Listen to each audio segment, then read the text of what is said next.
Henry Lee Lucas, considerado uno de los asesinos seriales más sangrientos de Estados Unidos, aseguró haber asesinado a más de 600 mujeres, pero según la policía, acabó con la vida de 213 personas. Con el paso de los años, sus declaraciones fueron desacreditadas, ya que consideraron contradicciones en ellas. Una de estas fue relacionar la distancia que recorría de un lugar a otro en tan poco tiempo. Él solo deseaba notoriedad y tener trato privilegiado en la cárcel, ya que no se consideraba preso, sino como pieza esencial de la investigación en sus crímenes. Henry Lee Lucas, de sexo masculino, nacido el 23 de agosto de 1973, nacionalizado en Estados Unidos, Virginia, con un origen socioeconómico deplorable, teniendo una familia pobre y completamente desestructurada. Algunas de sus referencias personales las arraigamos con el exceso de cigarro y el café. Su padre, Anderson Luca, perdió la vida en un accidente ferroviario. Con antecedentes de alcoholismo, él muere en 1950. Quedó dormido en la calle y su cuerpo fue encontrado congelado, mientras que su madre era prostituta y abusaba física y emocionalmente de Henry. La madre tuvo 9 hijos, algunos resultado de su trabajo. La mayoría de los niños fueron adoptados o el Estado se hizo cargo, pero Henry no tuvo la misma suerte. Durante su infancia, como ya se señaló, debido a que su madre lo golpeaba, perdió la visión del ojo izquierdo y provocó que tuviera un coeficiente intelectual de 80. Lo obligaba a usar vestidos y esto ocasionó que sufriera de burlas en la escuela y de alguna manera lo forzaba a ver cómo ejercía su trabajo como prostituta. Aproximadamente a los 13 años, Henry tuvo sus primeras experiencias sexuales, pero no con personas, sino con perros y ovejas. Durante el acto les cortaba el cuello y comentaba sentir un placer inmenso al verlos morir mientras los violaba. Henry Lee Lucas pasó su adolescencia entrando y saliendo de reformatorios y de la prisión debido a que se involucraba en peleas y pequeños robos. Su primera víctima fue en 1960 al degollar a su madre tras una fuerte pelea. Tras este hecho, fue enviado a la prisión estatal de Michigan, pero después de 2 intentos de suicidio fue internado en una institución psiquiátrica. En 1970, tras haber cumplido 10 años encerrado, salió en libertad condicional por buen comportamiento. Años después, conoció a una viuda que tenía 2 hijas. Henry y la mujer convivieron durante un tiempo, y cuando ella se marchaba a trabajar, él abusaba sexual y psicológicamente de las niñas. Pero después pareció aburrirse de esa vida y desapareció del lugar. Henry comenzó una vida como vagabundo por las carreteras y autopistas. Fue durante aquella época que el asesino conoció al que sería su amigo inseparable de crímenes, Otis Toole, quien era pirómano, violador y asesino.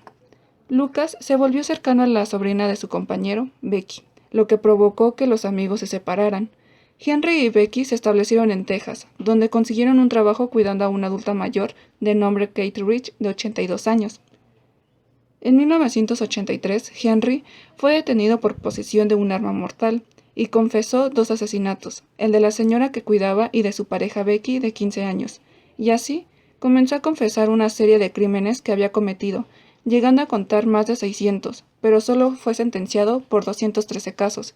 Su sentencia fue pena capital, que más tarde fue cambiada a cadena perpetua, y murió el 13 de marzo de 2001 como consecuencia de un paro cardíaco. Henry Lee Lucas buscaba a sus víctimas en las autopistas, quienes eran mujeres, y utilizaba un arma blanca para cometer sus crímenes.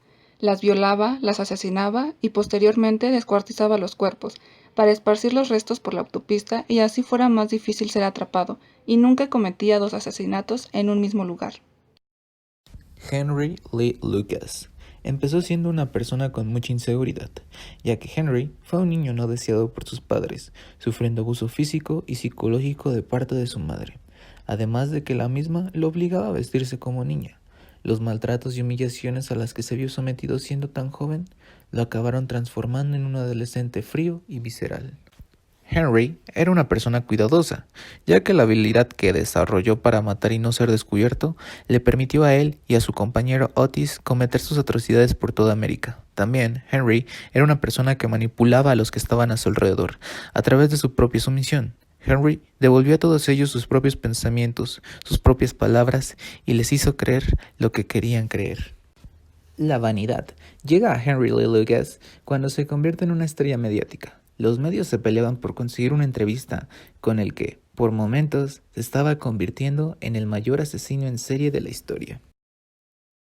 Cuando estaba cumpliendo condena por la muerte de su madre, Henry Lee Lucas fue diagnosticado por un psicólogo como un sujeto inadaptado, que era constantemente asaltado por sentimientos de inferioridad e inseguridad.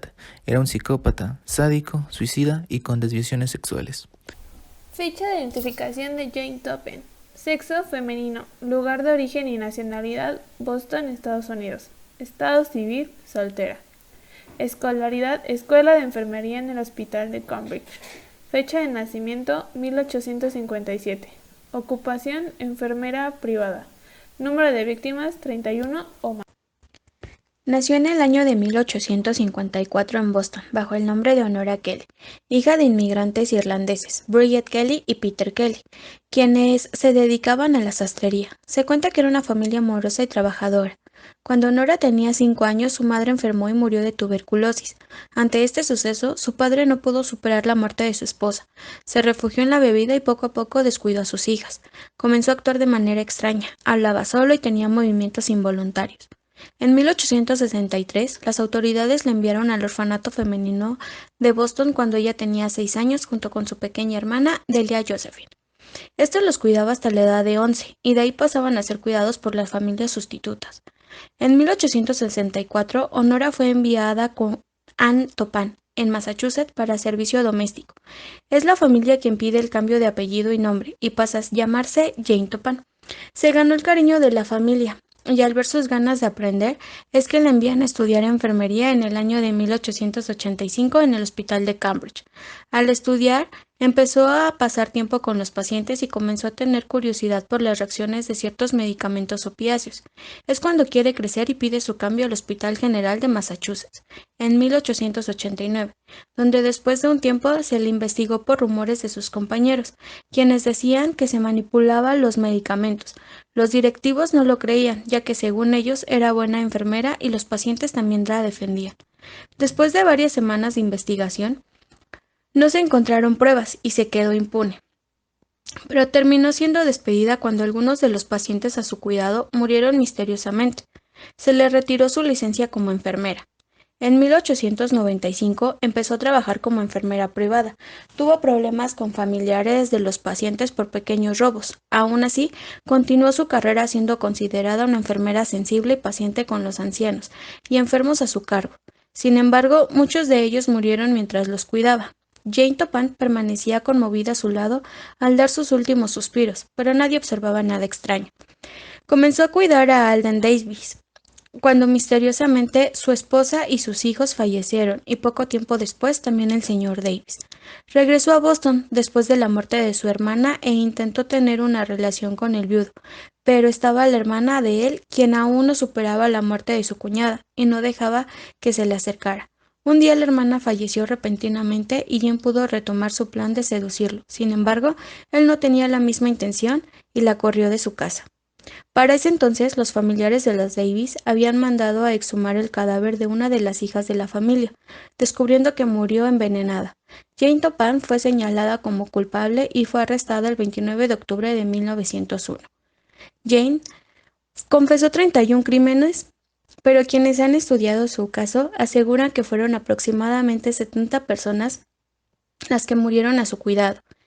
En el juicio llevado el 23 de junio de 1902, Jane fue considerada demente, luego de que dijera que su máxima ambición era matar más gente que cualquier otro hombre o mujer que haya existido.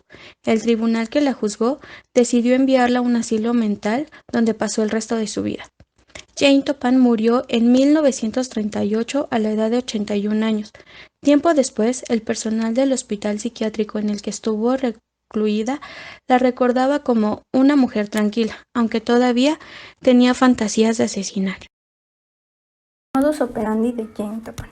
En su labor como enfermera y desde sus estudios, ella tuvo una gran curiosidad con algunos medicamentos como la morfina y la atropina, por lo cual comenzó a experimentar sus reacciones en los pacientes, principalmente en el efecto que tenía dentro de su sistema nervioso, pues ella los abrazaba y sentía cómo cada uno de ellos moría, y posteriormente ella confesó que esto le excitaba sexualmente.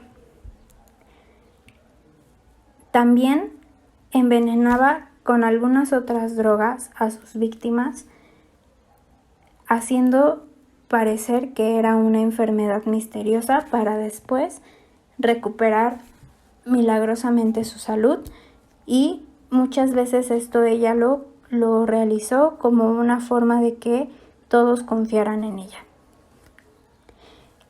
Su máxima ambición era matar a más gente que cualquier otro hombre o mujer que haya existido. Los rasgos que se encontraban del trastorno de la personalidad antisocial fue engaño, incumplimiento de las reglas sociales y que no existía un remordimiento a la hora de la muerte de sus pacientes. Del trastorno límite de la personalidad, el desamparo, sensación crónica de vacío y comportamientos suicidas o actitudes amenazantes.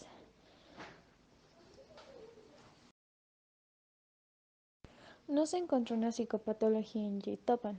Se encontraron rasgos del trastorno de la personalidad antisocial y trastorno límite de la personalidad, pero no cumplen los criterios diagnósticos para un trastorno.